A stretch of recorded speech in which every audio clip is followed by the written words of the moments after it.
So hello student, welcome to my science. तो आज की वीडियो में जो आपके लिए मैं क्वेश्चन लाया हूं जेईई मेंस का, वो चैप्टर है इलेक्ट्रोमैग्नेटिक वेव्स और टॉपिक है प्रोपोगेशन ऑफ ईएम वेव्स। तो चलिए क्वेश्चन देख लें। 2024 का क्वेश्चन है, a plane electromagnetic EM is electromagnetic wave is propagating along X direction. तो डायरेक्शन ऑफ प्रोपोगेशन एक्स दिया हुआ है। It has a wavelength of 4 millimetre.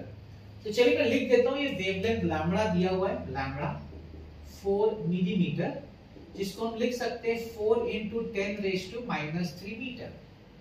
If the electric field is in the y direction, अभी देखिए मैं लिख देता हूं, प्रोपोगेशन जो वेव प्रोपोगेट हो रहा है वो हो रहा है x डायरेक्शन में। इलेक्ट्रिक फील्ड E, ये जो प्रोपोगेट हो रही है, ये प्रोपोगेट हो रही है y direction with the maximum magnitude of 60 volt पर मीटर। ये क्या दिया है? मैक्सिमम मैग्नीट्यूड मतलब एम्पलीट्यूड। जो मैक्सिमम वैल्यू होता है वो एम्पलीट्यूड रिप्रेजेंट करता है, तो उसको हम लिख सकते हैं ई नॉट। ई नॉट दिया हुआ है 60 वोल्ट पर metre. What is the equation of the magnetic field? 4 option दिया है। सबसे पहले हमको डिसाइड करना पड़ेगा, अगर मेरा direction of propagation x direction है, एक्स एक्सिस के अलोंग है, मेरा इलेक्ट्रिक फील्ड का डायरेक्शन वाई डायरेक्शन में, वाई एक्सिस के अलोंग है, तो मेरा मैग्नेटिक फील्ड का डायरेक्शन क्या होगा? सबसे पहले हमको वो डिसाइड करना है। वैसे हम जानते हैं कि ये जो तीनों डायरेक्शंस होते हैं वो तीनों एक दूसरे को परपेंडिकुलर होते हैं, है कि नहीं? जो आपका डायरेक्शन ऑफ प्रोपोगेशन है, जो आपका इलेक्ट्रिक फील्ड का डायरेक्शन है, जो मैग्नेटिक फील्ड का डायरेक्शन है, तीनों एक दूसरे को परपेंडिकुलर होते हैं। तो एक लॉजिकल आंसर ये हो सकता है कि सर फिर z मैग्नेटिक फील्ड का direction should be along z axis, right है। फिर भी डिसाइड कैसे होता है वो देखिए। डिसाइड करने का तरीका है कि E vector cross B vector, ये क्रॉस प्रोडक्ट से, this gives you the direction of propagation.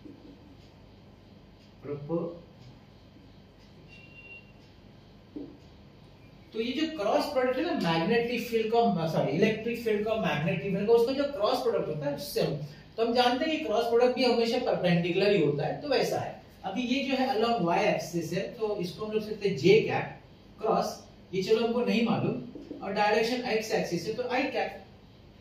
But j cap cross k cap is equal to i cap.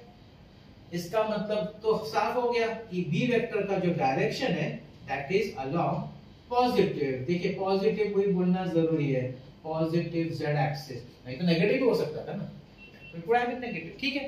तो ये पॉजिटिव z एक्सिस। अब यहाँ देखिए आपका k कैप है, i कैप है, k कैप है, i कैप है। अगर k कैप है तो i कैप तो नहीं हो सकता, तो ये ऑप्शन तो चलो अभी कैंसिल हो जाता है। वो जो T है ना, वो टेस्ला है, वो यूनिट ऑफ मैग्नेटिक। तो हमको डायरेक्शन का पता चल गया, k कैप है, एक पार्ट क्लियर हो गया। आगे बढ़ते हैं।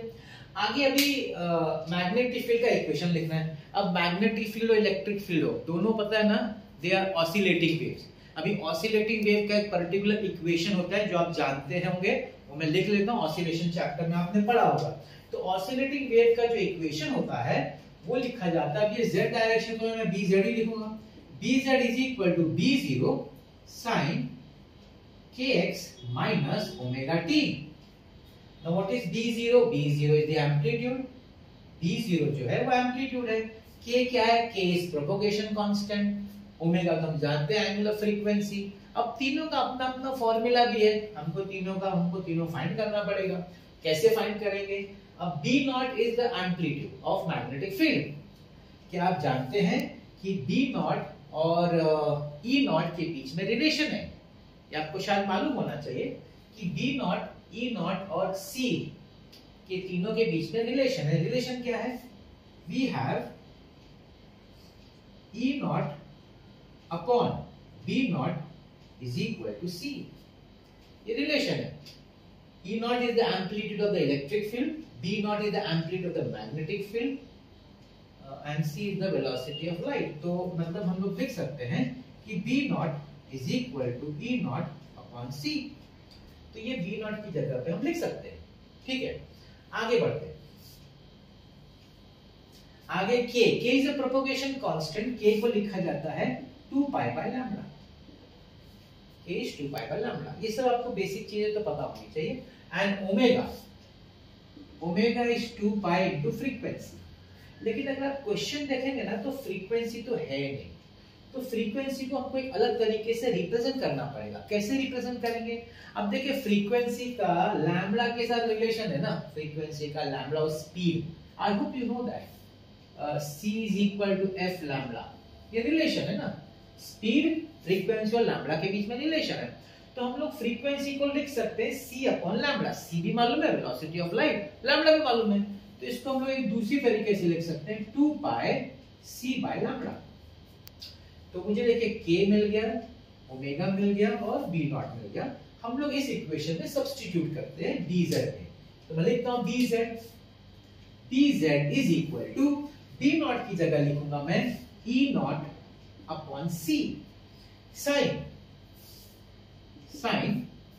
k की जगह हम लोग लिखेंगे 2 pi by lambda into x minus omega की जगह लिखेंगे 2 pi by lambda c into t।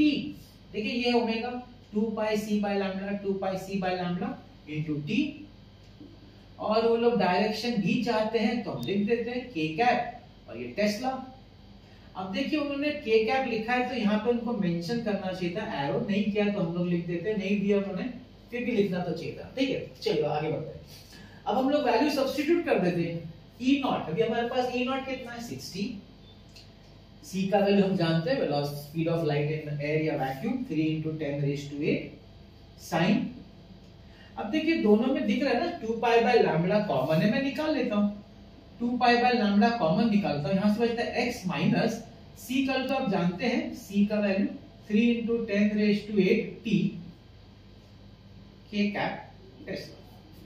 अब इसको कट करते हैं, 3 20 10⁸ ऊपर आएगा तो -1 हो जाएगा, 1 0 से कट जाएगा तो ये बचेगा 2 × 10⁻⁷ साइन 2 पाई लैम्डा। अब हम लैम्डा के वैल्यू है हमारे पास 4 × 10⁻⁻3 4 × 10⁻⁻3 x minus 3 × 10⁸ t k cap Tesla. अब ये कैंसिल हो जाएगा, 10⁻³ आप ऊपर लिख लीजिए। क्या हमको आंसर मिल रहा है? ध्यान से देखिएगा, क्या हमको आंसर मिल रहा है 2 × 10⁻⁷ sine pi by 2 × 10⁻³ x minus 3 × 10⁸ t k cap Tesla. क्या हमको आंसर मिला है? अब हम ध्यान से देखते हैं बी ऑप्शन को।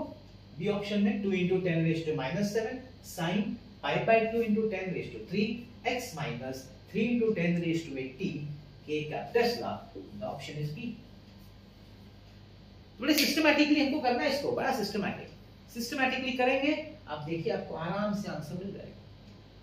तो आई होप आपको आंसर, ये सॉल्यूशन अच्छा लगा होगा, इजी लगा होगा। 2024 में पूछा था 4 मार्क के, 4 मार्क का रहता है डेफिनेटली, वो तो उसमें कोई है नहीं, अपना दूसरा कोई ऑप्शन है नहीं, 4 मार्क का सम था। आई होप आपको समझ में आ गया होगा।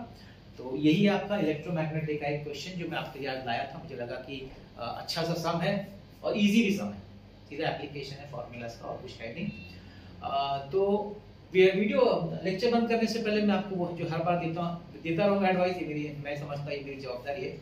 पहला एडवाइस तो यही है कि भाई फॉर्मूला बुक बनाइए, फॉर्मूला बुक एक बुक लीजिए, चैप्टर वाइज बनाइए, जो चैप्टर आप करते जा रहे हैं क्लासेस में या जहां भी कर रहे हैं आप फॉर्मूलाज बनाते जाइए।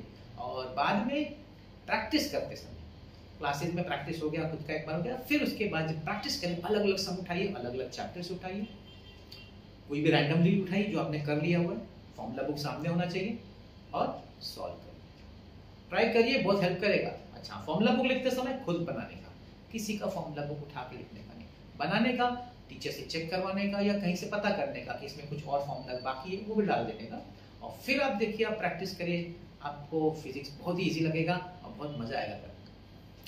और मेरे प्लेलिस्ट में भी आप देख सकते हैं कि अलग अलग मैंने अलग अलग टॉपिक्स के क्वेश्चन दिए हुए, सीईटी है मेरा, एमएससीईटी का है, नीट का है, जेईई मेंस का है, जेईई एडवांस का भी है, वो आप देखेंगे तो आपको लगेगा कि ये कुछ इतना ज्यादा भी डिफिकल्ट नहीं है जैसा कहा जाता है, बस कंसेप्ट्स क्लियर होना चाहिए।